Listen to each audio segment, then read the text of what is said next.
ముఖ్యమంత్రిగా చంద్రబాబు బాధ్యతలు చేపట్టిన వెంటనే చేసిన 5 సంతకాలపై విశాఖ పశ్చిమ నియోజకవర్గం తెలుగుదేశం శ్రేణులు హర్షం వెలుబుచ్చారు. స్థానిక ఎమ్మెల్యే గణబాబు కార్యాలయంలో టీడీపీ నాయకులు మౌర్య సింహ, 90వ వార్డు కార్పొరేటర్ బొమ్మిడి రమణ, 89వ వార్డు కార్పొరేటర్ దాడి వెంకట రమేష్ ఆధ్వర్యంలో ఎన్డీఏ కూటమి నాయకులు, కార్యకర్తలు థ్యాంక్ యూ సీఎం సార్ అంటూ పెద్ద ఎత్తున నినాదాలు చేశారు.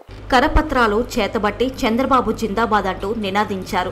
ఈ సందర్భంగా మౌర్య సింహ మాట్లాడుతూ ఎన్నికల్లో ఇచ్చిన హామీలు నెరవేరుస్తూ ముఖ్యమంత్రి చంద్రబాబు తొలి 5 సంతకాలు పెట్టడం హర్షదాయకమన్నారు. జగన్ ప్రభుత్వానికి చంద్రబాబు ప్రభుత్వానికి అదే తేడా అని, హామీ ఇస్తే తప్పక నెరవేరుస్తారని స్పష్టం చేశారు.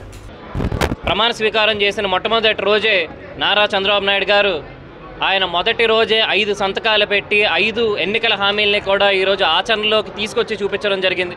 ఇదే విధంగా ఇచ్చిన ప్రతి హామీ కూడా కూటమి 3 పార్టీలు సూపర్ 6 పథకాల దగ్గర నుంచి ఉన్న భవిష్యత్తు గ్యారంటీ కార్యక్రమాల వరకు ప్రతి హామీ కూడా నెరవేరుస్తుందని చెప్పేసి తెలియజేస్తూ ఉన్నాం. 5 ఏళ్లలోని మున్ముందు కూడా ఇచ్చిన ప్రతి హామీ కూడా అమలు చేసి చూపిస్తారని చెప్పేసి అందుకోసం చంద్రబాబు నాయుడు గారికి, అదేవిధంగా పవన్ కళ్యాణ్ గారికి, బీజేపీ 3 పార్టీలకి కూడా కృతజ్ఞతలు తెలుపుకుంటూ ఈరోజు రాష్ట్రం అంతా కూడా సంబరాలు చేసుకోవడం జరుగుతూ ఉంది.